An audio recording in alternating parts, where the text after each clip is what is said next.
Hi, this is Lex, and welcome to the FinTech Blueprint. It's your podcast about fintech, decentralized finance, digital banking, investing, robo-advice, artificial intelligence, and all the other frontier technology that is transforming financial services. To get more content, like an illustrated transcript of this conversation in your inbox, subscribe at fintechblueprint.com. So without further delay, let's jump into today's episode.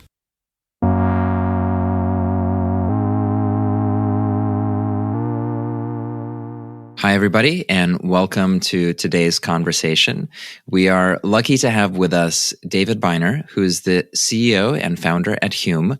And we're going to be talking about creativity, the metaverse, how people are building new types of experiences, new types of music experiences, as well as more broadly, everything that's going on in this space. David, welcome to the conversation. It's good to be here. Thanks for having me. Yeah, my pleasure. I always like to get a sense of your background early on, like what were your formative career experiences, educational experiences that led you to such an interesting place. So maybe if you can tell us about kind of like the early DNA of the types of things you were doing in the beginning of your career. Yeah, I think, if we're thinking about like how I got here and what one of those early moments might have been at NYU, I was in the Gallatin School, which is one of those schools where you get to design your own major, which has its pros and cons. But mine was around entrepreneurship and economic history, and which was really a way of, saying business and economics. But I was 18 and, that's the route I chose. And one very cool thing that happened was we had someone from IBM come and speak in one of our classes, and that I somehow ended up being, one of the only people in the class that got to have this internship with this was my junior and senior year of college, with a very small team at IBM whose job it was, this is like 2011 to give context. And the job of this team was to figure out how businesses were going to use social media platforms. And to give more context, at this time, the like button on Facebook, I think either didn't exist or had just been launched. Twitter, advertising on Twitter was just starting. It was really the beginning of everything that I don't want to say take for granted now, but that we just have come to accept as, part of our world now. And, when I think about, there were two things in that, in school that kind of led to, I think about that internship, which was basically being with a bunch of incredibly smart people who helped teach me how to think about how media was going to change and evolve and push boundaries, and that kind of intersection between tech and media. And then the other, I had a class completely around the 2008 financial crisis. And to put that in one sentence, I came out of that class with, having learned that the US, dollar and monetary systems and many shapes and forms are effectively made up, which is often the rallying cry of many early crypto adopters. It's a bit difficult to get that sort of existential truth, where it's like everything is made up and none of the systems are real. They're only held up by our belief in the systems. And then, if you get into like neuroscience and biology, it's like actually not only are our systems made up, but our body just renders a narrative that is completely false. And everything we know is just a hallucination that we tell ourselves. And I think that's when you start getting into kind of stand-up comedy territory and the Camus view on everything is so absurd. The only thing you can do to deal with it is laugh. Besides that, besides the philosophical crisis, can you tell me a little bit about the bit around like that small team that was looking at social media and, the like button's not there yet? Like, what are the things that you saw that were hypotheses and then maybe came to fruition? They were obsessed with Tumblr, and they had actually set up a IBM blog through Tumblr. So one of where I'm going with this is one of the categories they were very hyper focused on was this idea of like niche communities being formed. And I think, that's become increasingly true as we've seen the evolution of the internet. And when we think of Web3 and NFTs, Web3, I think, is just a super hyper on steroids version of micro niches. And in this case, as those micro niches start to look and feel like miniature economies. So I think about, that obsession, and I ended up spending a lot of time on Tumblr, and Tumblr was a place then where you really saw these, whether it was around photography or architecture, or in the case of IBM, a lot of the people they were interacting with for, better or worse, quote unquote, futurists and futurism. So that was a very interesting. It's okay to say it. It's okay to say it. It's okay. It's all right. I like to say it. People have sometimes, people. We can put it all out there. Singularity, metaverse, all of it, futurism. Yeah. Well, we'll use all the buzzwords today. So that was very interesting with the micro niches. And then the other one was just, it's not as easy to pin down, but there was just a constant thought around like, how are companies going to use, these social media platforms to advertise to us, which is funny to think that there were people actually thinking about it. Because again, that's so obvious now that we use content to effectively drive engagement and drive product sales. But I remember being in like a 30-minute brainstorm about how Coca-Cola could possibly use Twitter to sell you a can of Coke and how it would be connected to the Internet of Things. And I think about where we are today with Web3, and, you have, I think, specifically you look at someone like G Money with the 9DCC brand, which is effectively a streetwear high-end apparel company where there's a micro niche community that is buying a really nice, cool black t-shirt that comes with an NFC chip that effectively allows you to show your ownership of that product upon receiving it. And their main driving platform is Twitter. So I'm happy you asked the question, because I haven't thought about how formative that was in a while. But now that we're here we are. These two things kind of led you into a career where you're able to practice, some of these new media and creative skill sets, right? Yeah. So I ended up, my first job was, I was a tour guide for a little right after college and some other fun things, but we'll skip those. But my first credible established job was with a firm called Vaudeville Ventures. And at Vaudeville, we were often working with huge media brands like Comcast / NBC, MGM. We worked with the NFL, and really helping these companies effectively launch tech products. So like Comcast had a product called Watchable, which was kind of like TikTok meets Quibi. You had, creators going on the platform, creating short form video content. And then what was also interesting, and I think also kind of an early version of what today could have been a great Web3 project, for MGM, we launched a streaming platform for a specific TV show. And that TV show was Stargate, for any Stargate fans out there. And you basically paid $20 a month. They brought out there were 2 seasons of Stargate that no one had access to. So now you had access to those 2 seasons. And there was a 3rd season that would be revealed if you were paying the $20 a month. And then there was also merch, and all of this you only had access to if you were paying the $20 a month.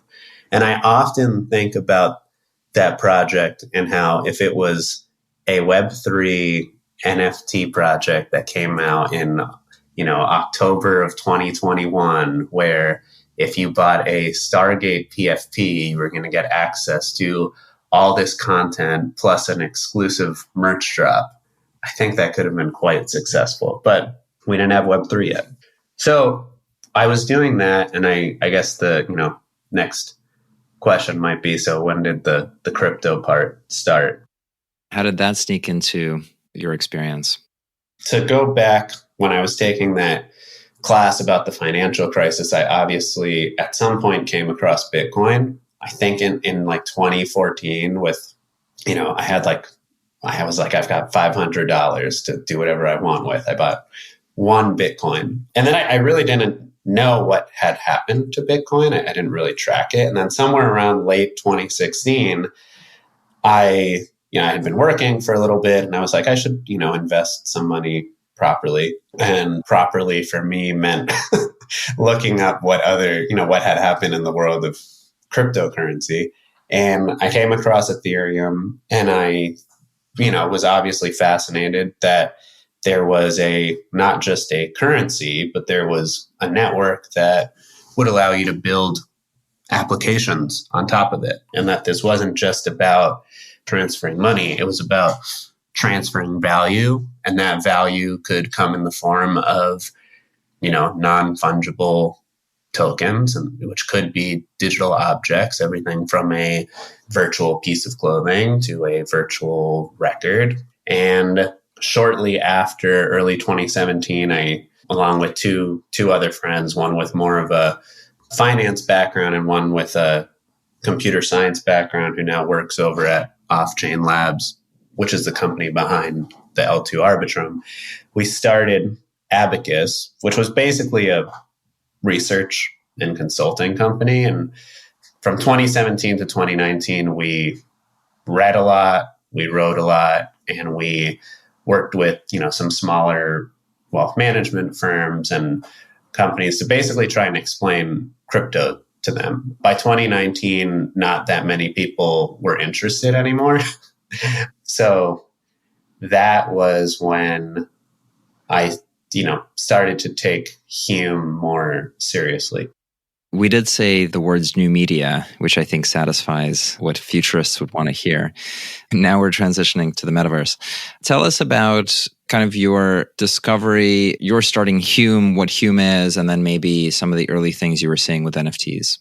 Hume is a Web3 entertainment company focused on creating metastars. What's a metastar? It is a fully 3D animated virtual artist. So we believe that there's going to be an artist at the same level as Drake, Rihanna, Billie Eilish, Taylor Swift, insert your favorite music artist, who is completely 3D. We kind of think of this sometimes in the way Pixar came out with Toy Story and it put 3D movies on the map. Hume will we'll have that metastar moment, that virtual artist moment where metastars are now on the map, and these 3D virtual artists are not only performing routinely in the metaverse, but also just, people, they're on TikTok, you're listening to their music on Spotify, almost to the point that you wouldn't even know that you are engaging with a virtual artist. And the second part of Hume is we believe that a lot of that engagement is going to be fan driven, and that NFTs can unlock new types of fan experiences that effectively allow you to guide the journey of that virtual artist and metastar. So that's what Hume is. How we got there, I was living with my roommate and now co-founder, no longer roommates anymore, Jay Stolar. And Jay's background, Jay had originally been, he was a music artist. So, I used to go to Jay's shows in the Lower East Side, and he was releasing music on Spotify. And to be a successful music artist in this day and age, you either need to have a social media following in the millions so that you can have, tons of brand partnerships, or /plus, you are streaming in, 50 million streams, 100 million streams. The numbers really have to get quite large because streaming doesn't pay that much. So even though he had some early success, where he really started to shine was also around 2017. So when I was making that transition over more into crypto and Web3, he started writing, working as a songwriter and producer for other artists. So Jay started to work with Aloe Black. He's had songs with Demi Lovato, Selena Gomez, G-Eazy, and I'm kind of, I'm in my part of the apartment thinking about smart contracts and NFTs and, crypto kitties. That was the best example at the time. And I'm realizing from Jay that most artists on planet Earth do not write their own music. Obvious, there are exceptions. Taylor Swift, who's had a lot of success this week, is one of them who does write a lot of her own music. But most of the artists, most of the giant pop stars you listen to do not write their own music. It's written by songwriters, many of them in LA, who get in a room, 3, 4, 5 people. They'll write a song. That song will then get pitched to the artist team, and the artist's team will then potentially bring it to the artist. And at some point, it is decided what the artist might record that song and it doesn't even make it on the album. At some point, though, some of those songs make it onto an album or into a single release. And that is how the world of, songs coming out in the world actually works. It's not as romantic as people would like it to be. So I'm seeing this, and Jay and I start talking late at night after our work days, and I start telling Jay, virtual money's here. Now it's 2018, 2019. I was like, I know it seems like it's going away, but virtual money's here. It's going to come back. And when it comes back, there's going to be a need for virtual entertainment. Let's call it metaverse entertainment. There's going to be objects that you can buy and interact with in this metaverse. And effectively, what's the difference between writing music for a mainstream artist or writing music and using, the same teams that write music for some of the biggest artists on earth, and writing music for a piece of IP, virtual IP that we own and that we can create the story and brand around and monetize as we see fit and create a Web3 ecosystem around. And, after many conversations, eventually we started to do a version of that, which I call early Hume. We had these 2 virtual artists called Ivan and Peter, and they were kind of comedic DJs that appeared on TikTok, fully animated, had some music come out on Spotify. And that early experiment kind of led us to our seed round in August of 21. This all builds on some prior art too, right? So Little Michaela is the one that comes to mind, where it's an Instagram influencer who is rendered and photoshopped and has millions and millions of followers, including being rendered into various videos and music experiences and so on. Is it right that Trevor, who built Little Michaela and the organization behind it, also built Friends with Benefits? Am I getting that right? I think you are correct. I know he's very involved with Friends with Benefits, and he founded Brud, the company behind Michaela.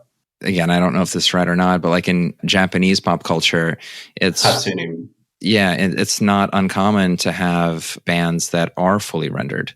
They're way ahead of us on that side of the world. And there's a great example who I believe now has been retired, but in 2015, I believe, around that time, Hatsune Miku came onto the scene, actually sold out shows, should perform as a hologram, and actually, I think, sold out shows outside of Japan, even in Paris, I believe. And, I think Hatsune Miku was a great example of an early virtual artist. And I think Michaela is a, great example of that first kind of influencer with, fashion collaborations, being on Instagram. And I think we look at the work of both those projects and think about, how those kind of set the, if you want to think about like early primitives for virtual humans, but they were set by those 2 projects in many ways. And you have a bunch of other strange trends going on too, right? The hologram one, I think there was a Tupac performance where he was a hologram because he's not alive anymore. And then you've got like the deep fakes transforming into just generative art and generative AI more broadly. So being able to scan people's faces and then output those faces and tie them to particular language models and voice generations and so on.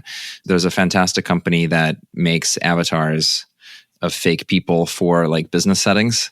It's amazingly dystopian, but I think there was a news item maybe like 2 years ago where you would be trained how to fire people in VR, using these fake people who would display all the emotions. And that sounds very dystopic. That sounds like a Black Mirror episode. There we are. Before we kind of double click more on Hume and avatars and the economic system underneath, I also want to talk to you about the Bored Apes Club and your experience with it, because I'm guessing that some of the interaction with that had an effect on inspiration. So could you maybe talk about like how you first came across apes and what your journey was there?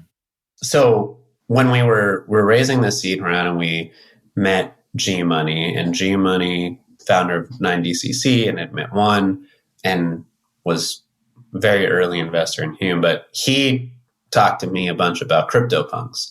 And I don't think at the time I had fully appreciated the culture that had built around CryptoPunks. And he invited us to this party in Miami that was a CryptoPunk party. And to give, even more light, this is like April, May of 21. So this isn't like it's not like a crazy crypto party that where a bunch of people were at and it was just pure insanity. This was pretty early, and it was really just a bunch of people who owned CryptoPunks getting together because their ownership of this virtual profile picture and this virtual way of representing themselves, mostly on Twitter, created a common bond around them. And I saw that and I was like, it looked like what you see at the kind of culture that you see, whether it's a Comic-Con convention or even like on the other side of that spectrum, when high-end fashion brands like, Porsche will put together these events like just for people who own Porsches. It had different elements from all of those kind of brand get-together. And that was kind of an aha moment of like, wow, there are niche communities forming around NFTs. And up until that point, I had thought of NFTs more as digital merchandise that would be sold. And then, that obviously had me looking more at the world on Twitter.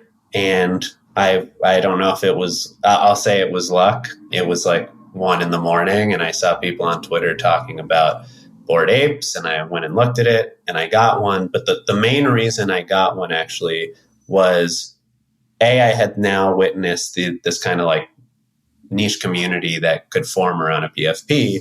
But the thing that really blew my mind that I hadn't seen before was, if you owned the Bored Ape, you would own all the IP around your Bored Ape. And to me, this was kind of like, oh my God, they're open sourcing IP. And when you look at, the history of technology, when you open source things, they tend to take off because now you have a bunch of content and applications, and anything is possible. You're unleashing human ingenuity. And, the thought that people were going to buy these characters and now could own all the IP around them was fascinating to me. So that honestly ends up tying quite directly to Hume, because we closed the seed and now it's August. And if you think I think Bored Apes had launched in April or May, and now it's August and Bored Apes are starting to have some traction. And I'm starting to think like, okay, this idea of like purchasing a PFP, an NFT that you own all the IP of, has huge implications, because this means that there's a niche culture around this IP that is going to gravitate towards any IP that you build around the PFP that you just bought. And B, it means that you can buy one of these and build your own world around it. And in our case, that obviously meant, what if we were to buy an NFT and build a virtual artist around it? So instead of, at this point, Ivan and Peter just randomly releasing music NFTs, instead of doing that, what if we purchased an actual NFT from an existing collection and turned that into a music artist? And if we did that, I thought of it as like the example I would use like with my mom, because she is slowly understanding what I do. But I would kind of explain it like if Aladdin was an NFT and, Disney had an NFT marketplace and you could buy Aladdin and now turn Aladdin into this music virtual artist, you will at least guarantee that people are going to watch and people are going to engage for at least the first couple weeks. And even though that may sound insignificant, if you think about like the hardest part of launching any product, of launching a artist, of getting a movie out into the world, of literally starting anything, is like, where do those first fans or users come from? And here, these NFT collections kind of introduced a way of guaranteeing you had those first eyeballs, at least from day one. And then you would quickly know whether or not people were actually attracted to the product you were creating. And that led us to purchasing Angel Baby, where at the time was just, I don't remember their fluff number. Let's fluff 3871 from Fluff World. And we started creating Angel Baby. One of the ironies of the last kind of 4 years is how many people try to build decentralized identity the hard way, which is, like, we're going to build passports and we're going to figure out how to get certificates off of like sheepskin and into the internet. And we're going to have to make sure that, it's like Sybil resistant and there's like the full data exhaust of everything you've done. And we're going to map that to these attributes, which are then going to be soul bound, blah, blah, blah, and like the way identity has won in Web3 is like you buy a rendering that you identify with because it's cool and you want to be like the other people that are also cool. Yeah. And that's it. That's like your identity. Yeah. As smart as we all want to be, somehow it always comes back to like, I like shiny thing, or I like that thing. That thing is cool. Yeah. Or like the social pressure of it. Social pressures, and just going back to, at the end of the day, our brains are wired a certain way.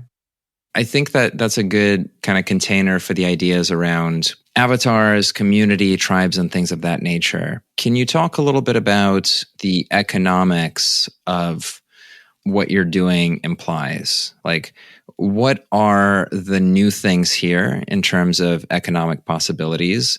How large are they, and what has to be in place for them to work? So I kind of break it into two parts. In the background, which doesn't have as much to do with the Web3 piece, is the way in which we're thinking about creating this music and the way we're interacting with songwriters. And on the Web3 part, the way that we're approaching NFTs is really about unlocking fan experiences and what can kind of be evolved from there. So I guess let's start with the Web3 part. So my biggest thing with NFTs was we need a way for people to actually use them and have some value out of them. Besides, as great as it is to have a PFP, and there's a lot of value in that, it would be really interesting if NFTs actually unlocked experiences. And in our case, we were thinking about how NFTs could unlock experiences that effectively let you be part of the, let's call it the creative journey of an artist. There's a lot of decisions that a virtual artist in this case needs to make, like which song should be their lead single, what their merch should look like, eventually, what their set list should be at a show. And we thought of NFTs as a way of unlocking this experience for those people. And you could even argue that in unlocking that experience, you are now part of the artist to a certain degree. So what the Hume Genesis allows you to do is we've launched this platform called The Spot. Your Hume Genesis allows you to sign into that platform and make decisions, which in this case is Angel Baby. So a couple of weeks ago, you went through this token-gated experience. You could only get to the end if you had the Hume Genesis, and you chose between these two songs that could be released, and the fans chose the first single. Each NFT in this, we have 3 tiers of these NFTs, and they come with a different level of voting power. So Legendary has the most voting power, Ultra Rare has the second most amount of voting power, and then rare has the least voting power. And what is interesting about this is, as Angel Baby becomes a larger and larger artist, you have people who are literally part of that experience, and they're making decisions with Angel Baby. And I think for us, we think of it as a whole new way of being part of an artist's career. And we have a whole theory on royalty sharing and why we don't necessarily think it totally works in the future. But I think for us, it's about allowing people to be part of a artist's journey and experience and being part of the creation and launch of all that IP. And if you have, let's use like Justin Bieber for a second. If there was an NFT out there for Justin Bieber that was allowing you to make choices on behalf of Justin Bieber, just as a fan, more and more, and there's a limited supply of those assets, just as a fan, you're going to want to have access to that asset to be part of this world that is effectively like running parts of Justin Bieber's life. It's a lot harder to do that with a human artist, which is why there's a lot of possibility there with a virtual artist. But that's where we see a lot of value deriving. And I really do believe that NFTs that can unlock experiences that are not as obviously financial is how we get to, tens of millions of people, eventually billions of people actually owning and using NFTs. Yeah, I have an example from the visual art world of an experiment that I was kind of obsessed with to my own detriment. I think many of us were. But these are just such interesting financial constructs. And it's difficult to tell what is the value. Like the entertainment experience of being able to tell Bieber what to do. That's a ticketed kind of consumption type of, you are entertained by being able to do that. You eat an apple, the value of the apple's gone. Once you eat it, it's consumption. Alternately, there are various like financial mechanisms and games that people play trying to treat the NFTs as things that have value flow to them in some way. And sometimes that's just an ownership out of all the revenue this artist is going to make. That revenue gets distributed to the token holders, sort of like a naive mechanism. And then there's sort of more complex and convoluted mechanisms that I've seen where you might have a fungible token supply and you start playing around with the market structure around that token supply. So one of my favorite projects, and again, horrible, not financial advice and horrible investment, but great project, was called Botto. Do you know it by any chance? I don't think so. I'm excited. It's as interesting, hopefully, for you to hear about it as for me to talk about it. Okay, so Botto was built by a bunch of smart contracts, Web3 people, and then an artificial intelligence artist who knew how to do sort of generative visual art using neural networks pretty early on. So, rewind a year and a half back, you don't have DALL-E, you don't have Stable Diffusion, it's not trivial. And so some of his results were absolutely fantastic, and he's been exhibited in museums and so on. Botto has the algorithm to manufacture, to dream up the visual art. And then, it has infinite supply because it's a computer or it's a machine. And then Botto had a liquid token. And if you buy the liquid token or if you hold the liquid token, you can vote to curate out of all of the inputs that Botto is manufacturing. And so there's the human curation for the best like image or whatever image. And this thing works in seasons. So every week it generates a whole bunch of stuff.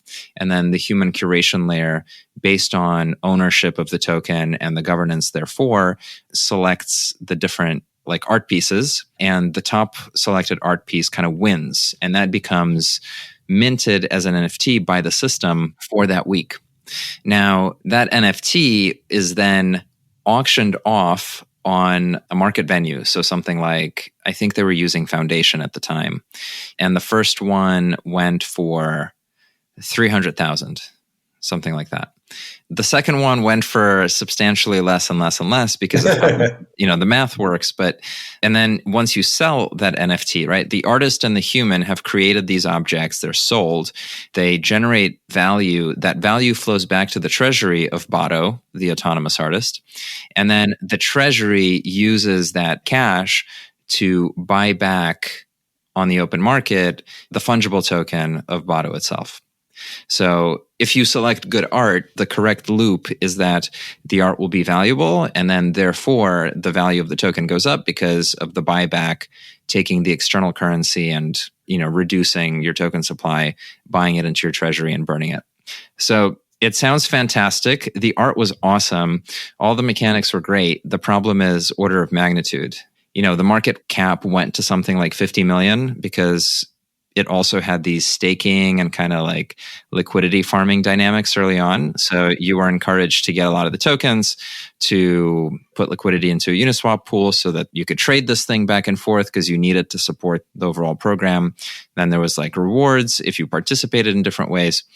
Anyway, so if you have a market cap of 50 million and let's say your piece of art sells for 500K, the impact on the value of the token is essentially negligible. So once people realize that the whole game doesn't really matter, they start leaving and they start selling your token, and then it's a recursive death spiral. But for like a beautiful week, for like 1 week, there was this promise of an autonomous, AI human artist that lived on chain, that was governed by token holders, and that was kind of like this perpetual energy machine composed of artistic NFTs. And I thought that was just like so poetic and so interesting until, of course, it was not. Until the party ended. No, I mean, that's fascinating. And we thought, there's certain ideas in there that we thought a lot about early on, and still some that we think about implementing in the future. Specifically this idea, that you could, and songs are being purchased from Angel Baby, and a percentage of those profits go to a treasury that then people can, vote to control where Angel Baby spends their money. But what we've also found, which is, I would love to introduce all sorts of fun economic games into what we're doing. But I think what we've also found is if we're really trying to make Angel Baby and the other metastars, the plan here is to create a roster of these metastars as accessible as possible, and this experience as accessible as possible.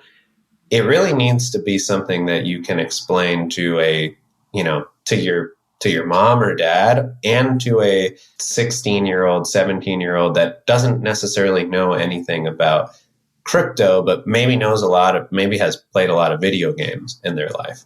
And if you can create something akin to that, I think there's a lot of fun to be had, and something that is more likely to get people into Web3 than some of the admittedly more fun but more complex models that exist out there. We've Bored Apes is a great example. Like, Bored Apes isn't very complicated. You buy the ape, you now own the IP.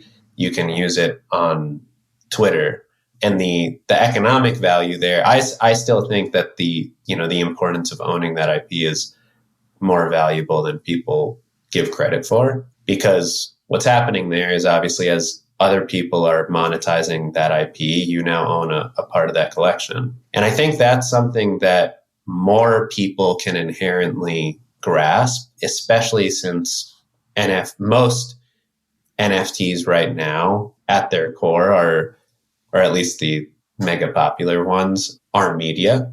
And media is supposed to be fun. And if you design a game that may end up not being fun, it's going to create issues down the line. And that's a balance that has been we've had to strike that balance of how do you create something that is interesting and valuable in Web3, and how do you create this experience where an NFT is unlocking an experience and where there's some value to it, but how do you also do it in a way where it is still fun and the chances of it, the fun stopping are low. And that's how we arrived where we did, which was basically you have this opportunity to be part of the artist journey. And there's some things we're thinking about doing with IP down the line, which I could get into on the music side, but it's been a difficult balance to strike. If I think about, the ideas we had early on and then where we ended up, it was a lot of how do we make this as simple as possible? Yeah, and I think you also have to make the artist known and popular, right? And that's almost like the prerequisite for the governance bit to be interesting. That's not easy at all because so much of that is kind of rolling the die. Well, this has been fascinating. I think while it may feel to many listeners that this is like really out there or on the frontier, my sense is that we're going to see more and more blending of media and digital spaces, and people are going to be using words like futurism and metaverse and all of that. And that cloaking ourselves in avatars is just one more trivial thing that in 10 years will be very commonplace. And so congrats on doing such pioneering, cool stuff. And if you wanted our listeners to learn more about you or about Hume or Angel Baby, where should they go? Go to Twitter, follow @WeAreHume, follow @AngelBaby, and also if you want to go to wearehume.com, more there. Awesome, David. Thank you so much for joining us today. It's been great. Thanks for having me. Hi, everyone. That's it for this week's episode of the FinTech Blueprint. For more technical deep dives into all things fintech and decentralized finance, check out fintechblueprint.com and grab a free subscription to the newsletter. This is Lex, and I'll see you next time.